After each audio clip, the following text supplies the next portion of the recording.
Alright, so what's up, everyone? Welcome back to another video of Financial Gateways. You're with me, Ansh R. Hiran, and this is yet another episode of Weekly Market Analysis. So let's go.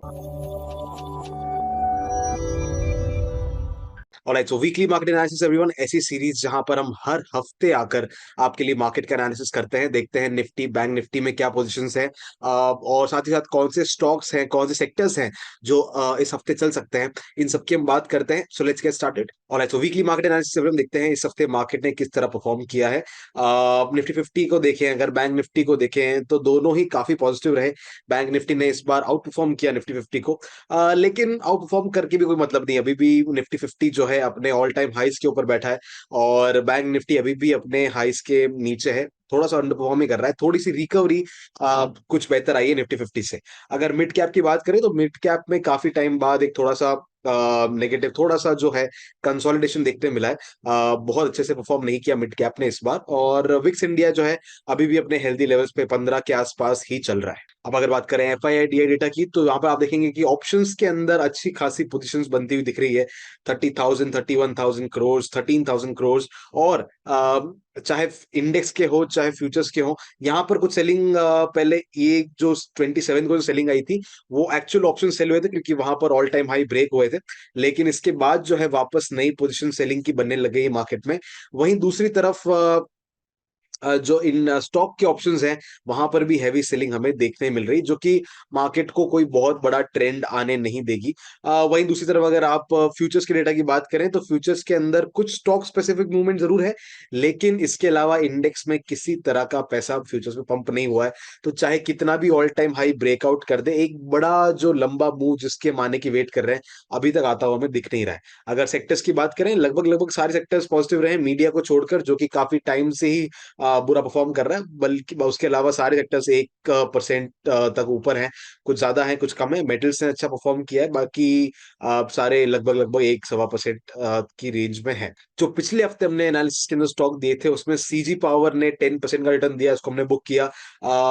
यूरियन pro को हम 7.55% का एक trade मिला है, जिसको हमने profit में book किया। यूनो मिंडा का ट्रेड एक्टिव है, श्रीराम फाइनेंस का ट्रेड एक्टिव हुआ था, लेकिन उसके बाद में ब्रेक इवन के ऊपर उसको एग्जिट करना पड़ा।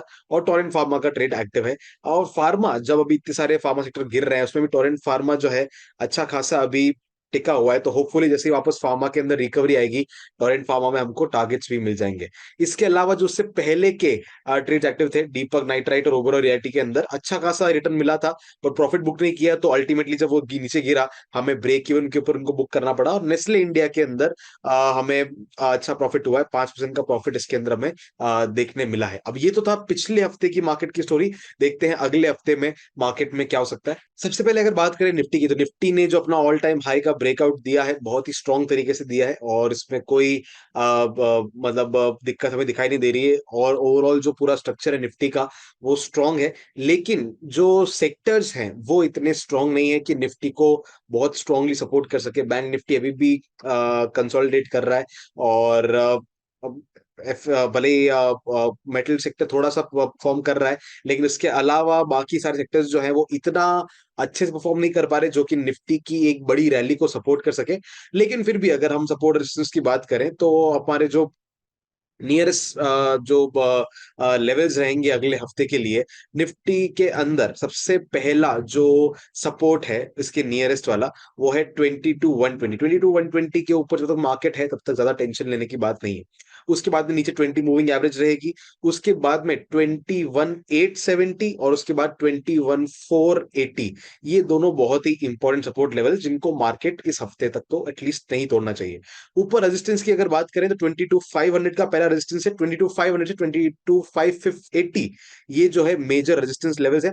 अगर ये ब्रेक होते हैं तो 22,750 से लेकर 800 का, ये जो 50 पॉइंट का जोन है, ये एक तरह का रेजिस्टेंस का काम करेगा। इसी के अंदर मार्केट इस हफ्ते चलना चाहिए। अब अगर मैं बात करूं बैंक निफ्टी की, तो बैंक निफ्टी में अभी मुझे थोड़ा सा इशू अभी भी दिख रहा है। भले ही निफ्टी थोड़ा पॉजिटिव है, तो बैंक निफ्टी को इसने खींच लिया एक तरह से ऊपर, लेकिन अभी भी कोई बहुत बड़ी स्ट्रेंथ इसमें आती हुई दिख नहीं रही है। कुछ बैंक्स चल रहे हैं, कुछ बैंक नहीं चल रहे हैं। तो ये इसमें और लेवल्स भी बहुत सारे हैं रेजिस्टेंस के। तो अगर ब्रेकआउट हुआ, कोई बड़े इंस्टीट्यूशन ने बाय कर लिया, ब्रेकआउट हो गया तो अलग बात है। उसके अलावा टेक्निकली तो कोई बहुत बड़ा इसमें मूव आता हुआ नहीं दिख रहा है। अगर रेजिस्टेंस की बात करूं तो पिछले लेवल सारे इंटैक्ट हैं। हमने बात की थी कि 47,100 को ब्रेकआउट देगा तो 48,000 और 48,600 का ये लेवल इंपॉर्टेंट है। ये दोनों लेवल अभी भी इंटैक्ट हैं। ऊपर की तरफ 49,370 का लेवल अभी भी बहुत ज्यादा इंपॉर्टेंट है। नीचे अगर सपोर्ट की बात करूं तो 47,100 जो पहले रेजिस्टेंस था अब सपोर्ट बन जाएगा, और 46,540 नीचे की तरफ 45,600, ये दोनों बहुत ही इंपॉर्टेंट सपोर्ट लेवल हमारे हैं। अब पता है प्रॉब्लम क्या है? ब्रेकआउट होगा तो बहुत अच्छी बात है, हो सकता है कि इसी हफ्ते के अंदर ऑल टाइम हाई टेस्ट भी हो जाए एक बार। लेकिन अगर मैं इसको वीकली चार्ट बनाता हूं तो वीकली चार्ट के ऊपर अगर आप देखेंगे तो RSI 60 लेवल के ऊपर आया, और 60 लेवल जब तक क्रॉस नहीं होता तब तक रेजिस्टेंस की तरह काम करता है। तो पॉसिबिलिटी है कि अब फिर से यहां से थोड़ा सा टर्न डाउन हो जाए और कुछ हफ्ते के लिए वापस कंसोलिडेट करने लग जाए। और मार्केट में भी FII DI डेटा मुझे इतना कंफर्मिंग लग नहीं रहा है कि एक बहुत बड़ा ट्रेंड अचानक से इसी महीने में आ जाए। अब एक बहुत ही इंटरेस्टिंग एनालिसिस है जिसके लिए आप एंड तक वेट करिए, जिसके अंदर बताऊंगा कि कैसे बैंक निफ्टी एक्चुअली निफ्टी को आउट परफॉर्म कर सकता है इस महीने के अंदर, और उसके लिए stay tune till the end. अब अगर बात करें कुछ स्टॉक्स की तो पहला स्टॉक जो हमारे रडार में है that is Aditya Birla fashion. अगर आप देखेंगे तो पिछली बार हमने इस एक्चुअली स्टॉक को हम काफी टाइम से ट्रेड कर रहे हैं सेम स्ट्रैटेजी के ऊपर। जब भी ये 20 मूविंग एवरेज आप देखेंगे, 20 मूविंग एवरेज के ऊपर आता है फिर ऊपर जाता है, वापस 20 मूविंग एवरेज के ऊपर आता है फिर ऊपर जाता है, वापस 20 मूविंग एवरेज के ऊपर आता है फिर ऊपर जाता है। और लास्ट टाइम भी हमने इसका ट्रेड दिया था। लास्ट टाइम यहाँ से जब सपोर्ट जो ये ट्रेंड लाइन है यहाँ पर सपोर्ट लेके बहुत बड़ा एक मूव देखने मिला था। उससे पहले भी इस ट्रेंड लाइन के ऊपर बहुत बड़ा मूव देखने मिला। फिर से मार्केट इसी ट्रेंड लाइन के ऊपर आया है, एक तरह का डबल बॉटम बनाया है। अगर ये नेकलाइन ब्रेक होती है तो एक अच्छा मूव हम एक्सपेक्ट कर रहे हैं आदित्य बिरला फैशन के अंदर भी। तो लेट्स सी व्हाट हैपेंस। इस अगर हफ्ते ब्रेकआउट होता है स्ट्रॉन्ग तो डेफिनेटली ये एक अच्छा स्टॉक हो सकता है ट्रेड करने के लिए। Next stock in our radar is Britannia industries. काफी टाइम से हम इसके पीछे पड़े हुए हैं, FMCG चल नहीं रहा है, चल नहीं रहा है। ब्रिटानिया के अंदर भी अच्छा ट्रेड नहीं मिल रहा है। नेस्ले में ट्रेड मिल गया लेकिन ब्रिटानिया में नहीं मिला। बट ठीक है, अभी भी सपोर्ट लेवल के ऊपर 20 मूविंग एवरेज के ऊपर ही है, और यहीं पर सपोर्ट बार बार डोजीज बना रहा है। और यहीं पर अगर आप देखेंगे डेली के ऊपर कंसोलिडेट कर रहा है, 50% रिट्रेसमेंट का भी सपोर्ट ले रहा है बार बार। तो जैसे ही कंसोलिडेशन का ब्रेकआउट होता है हम ऊपर की तरफ ट्रेड ले सकते हैं ब्रिटानिया के अंदर, और एक अच्छा मूव हमें कैप्चर करने मिल सकता है। नेक्स्ट जो हमारे रडार में है that is JB chemicals and pharma. अगर आप देखेंगे यहाँ पे तो वापस 20 मूविंग एवरेज के ऊपर ये सपोर्ट लेने के लिए आया है। बहुत अच्छा फॉल, लगभग 7% का फॉल इस हफ्ते में आया है। अब यहाँ पे अगर आप डेली में देखेंगे तो यहाँ पर 20 मूविंग एवरेज का सपोर्ट है, यहाँ पर बॉलिंजर बैंड के लोअर बैंड पे आया है, साथ ही साथ 38% की रिट्रेसमेंट के ऊपर भी एग्जैक्टली आया है। और ध्यान से अगर आप देखेंगे इसके अंदर तो हो क्या रहा है, ये जो इन्वर्टेड हैमर टाइप का जो पैटर्न बना है यहाँ पर इसका वॉल्यूम बहुत ज्यादा है, राइट। रेड कैंडल गिरते गिरते इतना हाई वॉल्यूम बनाए और इतना बड़ा विक बनाए, इसका मतलब थोड़ा ये होता है कि ये एग्जॉशन वॉल्यूम, मतलब नीचे गिरने की कोशिश की थी लेकिन फिर से एकदम सप्लाई आ गई मार्केट में, और सॉरी डिमांड आ गई मार्केट में, और फिर से ये ऊपर की तरफ क्लोज हुआ। और अभी भी इस 30% रिट्रेसमेंट के ऊपर ही है ये, और डोजीज और इंडिसेस पैटर्न बना रहा है। तो अगर यहाँ पर थोड़े से कंसोलिडेशन के बाद ब्रेकआउट देखने मिलता है और अगर RSI में एक तरह का रेंज शिफ्ट देखने मिलता है तो डेफिनेटली एक बहुत अच्छा ट्रेड JB केमिकल्स के अंदर, जितने मतलब पावरफुल तरीके से गिरा है उतने पावरफुल तरीके से वापस ऊपर जा सकता है। तो ये रेडार में हमारे रहेगा। अगला स्टॉक जो हमारे रेडार में है that is PNB, Punjab national bank जो है।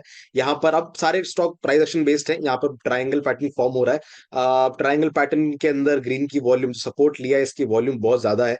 अगर ये ऊपर की तरफ ब्रेकआउट दिखा दे तो ऊपर 20 मूविंग एवरेज भी है, इसका भी क्रॉसओवर हो जाएगा। साथ ही साथ इस ऊपर की जो ट्रेंड लाइन है इसका भी ब्रेकआउट हो जाएगा, और RSI का भी 60 क्रॉस ओवर हो जाएगा। इन सब रीजन से अगर ये ब्रेकआउट देता है, स्ट्रॉन्ग ब्रेकआउट देता है, तो बहुत अच्छा ऊपर की तरफ मूव PNB के अंदर आ सकता है। Next stock in our radar is Wipro. Wipro IT sector से है। IT के अंदर कंसोलिडेशन चल रहा है। कंसोलिडेशन के साथ साथ अब अगर नीचे की तरफ 20 मूविंग एवरेज का ये बार बार, कैन यू सी, एक बार सपोर्ट लिया, दूसरी बार सपोर्ट लिया, फिर ऊपर गया, तीसरी बार अब सपोर्ट लेने आया है। सपोर्ट के साथ साथ अगर सपोर्ट करके ऊपर जाता है और ब्रेकआउट होता है इस ट्रेंड लाइन का तो एक अच्छा खासा मूव ऊपर की तरफ आ सकता है। 60 का भी क्रॉसओवर हो जाएगा RSI का, तो एक स्ट्रॉन्ग मूव हमें देखने मिल सकता है। Next stock that we have for you is TCS। TCS के अंदर एक काफी टाइम से कंसोलिडेशन चल रहा है। अब चलना होगा तो विप्रो TCS एक साथ ही चलेंगे, क्योंकि IT सेक्टर ही अपने आप में TCS है, TCS ही अपने आप में IT सेक्टर है।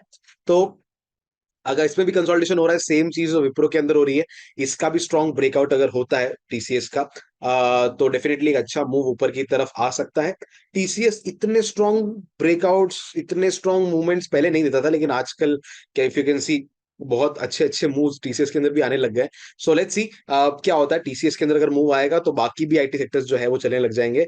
और अगर इसने ब्रेक डाउन दे दिया तो विप्रो वगैरह सबकी बैंड बच जाएगी। Next we have for you is SW solar. Solar power, green energy, सब कुछ बहुत अच्छी इंडस्ट्री है। ओवरऑल जो स्टॉक है वो बुलिश है, इसमें कोई इशू नहीं है। अब जो है कंसोलिडेट कर रहा है काफी टाइम से, एक्चुअली फरवरी जब से स्टार्ट हुआ तब से कंसोलिडेट ही कर रहा है। और धीरे धीरे कंसोलिडेशन की वॉल्यूम भी कम होने लगी, लेकिन ग्रीन की वॉल्यूम अभी भी स्ट्रांग है।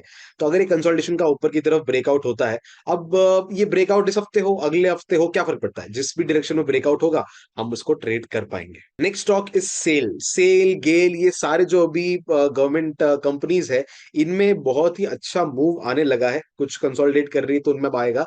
अब गवर्नमेंट कंपनीज को मैनिपुलेट करना बहुत इजी, क्योंकि उसका मेजोरिटी जो स्टेक है वो गवर्नमेंट के पास है। बहुत छोटा सा स्टेक है जो कि रिटेलर्स के पास है, और ये इजीली मैनिपुलेट हो जाती है। बहुत अगर कोई कुछ एचएनआईज मिल जाए तो इसको अच्छा खासा पंप एंड डंप कर सकते हैं। तो अभी पंप वाला सीजन चल रहा है, अच्छा खासा वॉल्यूम आया है ग्रीन के अंदर। एक तरह से डब्ल्यू पैटर्न है, इसका ब्रेकआउट हमें देखने मिल रहा है नेकलाइन का। तो इसका अगर हाई क्रॉस होता है तो एटलीस्ट यहाँ तक का टारगेट हमें मिलना चाहिए, 145 146 तक का। अगर मिल सकता है, अगर मिलता है तो डेफिनेटली हम लेने की कोशिश करेंगे इसके अंदर। And sell can be quick trade है बहुत ही, लेकिन it can be traded in the next week. अगला स्टॉक जो हमारे रडार में इट इज बेल, बीएचईएल। बीएचईएल के अंदर भी वही गवर्नमेंट कंपनी है, काफी टाइम से कंसोलिडेट कर रही है। ब्रेकआउट हुआ है, राइट। अगर ब्रेकआउट कंफर्म होता है तो डेफिनेटली अगले हफ्ते एक अच्छा ट्रेड मिल सकता है। अच्छी वॉल्यूम के साथ ब्रेकआउट हुआ है, तो ऐसा कोई इशू नहीं है। देखते हैं आगे क्या होता है। Next of in radar is MGL, महानगर गैस लिमिटेड। अगर आप देखेंगे तो वापस वही एक बहुत अच्छा ट्रेंड आया है अच्छी वॉल्यूम के साथ। अब कंसोलिडेट कर रहा है, सपोर्ट लिया है नीचे की ट्रेंड लाइन का, ऊपर की तरफ अगर अच्छा ब्रेकआउट होता है तो डेफिनेटली एक स्ट्रॉन्ग ट्रेड एमजीएल के अंदर भी बन सकता है। Next stock is LIC housing finance. LIC के अंदर भी काफी टाइम से अभी एलआईसी हाउसिंग फाइनेंस चलने लग गया, बहुत स्ट्रॉन्ग अच्छे अच्छे मूवमेंट्स आए हैं, बार बार 20 मूविंग एवरेज के ऊपर सपोर्ट लिया है। अभी भी 20 मूविंग एवरेज के ऊपर ही है, सपोर्ट लेने की कोशिश कर रहा है। अगर इस तरह का कोई बड़ा मूव वापस आता है तो डेफिनेटली इस ट्रायंगल का ब्रेकआउट होगा। ब्रेकआउट के बाद एक अच्छा मूव हमें देख रहे हैं इसमें मिल सकता है। 60 के ऊपर भी आरएसआई चल रहा है, तो सबका ब्रेकआउट क्रॉस ओवर एक साथ ही होगा। एंड एक अच्छा मूव हम इसमें कैप्चर कर सकते हैं छोटे स्टॉप लॉस के साथ। Next stock in our radar is Gland Pharma. Gland Pharma में देखेंगे तो वीकली के ऊपर यहाँ पर सपोर्ट लिया है, साथ ही साथ ऊपर से काफी अच्छा खासा करेक्शन यहाँ पर आ चुका है। अब अच्छा खासा करेक्शन तो आया है, लेकिन ये 60% रिट्रेसमेंट के ऊपर अब सपोर्ट लेने की कोशिश कर रहा है। अब अगर यहाँ से दो चीजें हो सकती है, यहाँ से होगा क्या कि यहाँ से मार्केट थोड़ा सा ऊपर जाएगा और नीचे डबल बॉटम बनाकर फिर यहाँ का ब्रेकआउट दे सकता है। उससे क्या होगा, यहाँ पर हमें एक रेंज शिफ्ट भी मिल जाएगा आरएसआई के अंदर। अगर इस तरह का ट्रेड बनता है, मिलता है, तो डेफिनेटली एक अच्छा ट्रेड होगा ग्लेन फार्मा के अंदर। रेड की वॉल्यूम ज्यादा है तो छोटी क्वांटिटी में ट्रेड करेंगे, लेकिन डेफिनेटली एक ट्रेड यहाँ पर बनता है। And the last stock in my radar is Glenmark. अब ग्लेनमार्क का मैं रीजन आपको एक्सप्लेन नहीं कर पाऊंगा, क्योंकि इसके लिए आप you need a good knowledge of market और स्मार्ट मनी कॉन्सेप्ट्स और ऑर्डर फ्लो वगैरह का भी आपको थोड़ा बहुत पता होना चाहिए। आई डोंट नो कितने हमारे व्यूअर्स उनको ये चीज पता है, बट ओके। ग्लेनमार्क के अंदर ये जो एक लाइन के अंदर कंसोलिडेशन आ रहा है एक बड़े मूव के बाद, एक तरह का फ्लैग पैटर्न बना रहा है, राइट। तो जैसे इस कंसोलिडेशन का ब्रेकआउट होता है, अगर ब्रेकआउट होता है तो एक बहुत ही स्ट्रॉन्ग मूव, एकदम स्ट्रेट मूव ग्लेनमार्क के अंदर आने की पॉसिबिलिटी है। तो देखते हैं अगले हफ्ते क्या होता है। बट हाँ, ये कंसोलिडेशन के ब्रेकआउट के ऊपर हम ग्लेनमार्क को भी ट्रेड कर सकते हैं। अभी टेक्निकली इसका और कोई लॉजिक मैं आपको नहीं बता पाऊंगा, बट हाँ फिर भी इट्स अ गुड सेटअप जो मुझे यहाँ दिख रहा है, और डेफिनेटली एक अच्छा मूव आने की पॉसिबिलिटी यहाँ पर है। सो वेल, ये था आज का पूरा एपिसोड। और एक चीज जो डिटेल में आपको बताना चाहता था अबाउट बैंक निफ्टी, जिसके बारे में आप आई थिंक जानने के लिए एक्साइटेड होंगे, वो ये है कि अगर आप पिछले इलेक्शन ईयर्स देखें, राइट, अगर आप पहले के जितने भी इलेक्शंस हैं उन सालों को देखें, 2014 है, 2019 है, राइट, और अभी 2024 है, इन सालों को अगर आप देखेंगे तो मार्च के अंदर हमेशा निफ्टी को आउट परफॉर्म किया है बैंक निफ्टी में। ठीक है, अगर निफ्टी के अंदर 5% का मूव आ रहा है, बैंक निफ्टी के अंदर 10% 15% का मूव आ रहा है। निफ्टी के अंदर 4-5% का मूव आ रहा है, बैंक निफ्टी के अंदर 13% 15% का मूव आ रहा है। ये हर साल देखने मिला है, पिछले 2 साल, पिछले 2 इलेक्शन ईयर्स की बात है। इस साल भी इलेक्शन है, मार्च है, मैंने कहा था कि मार्केट वॉलेटाइल होने वाला है, राइट? अब निफ्टी जो है अपना ऑल टाइम हाई ब्रेक कर चुका है, तो इस मार्च के अंदर ये पोटेंशियल है कि ये बैंक निफ्टी को एक बहुत ही स्ट्रांग मूव देकर निफ्टी के पैरेलल ले आए।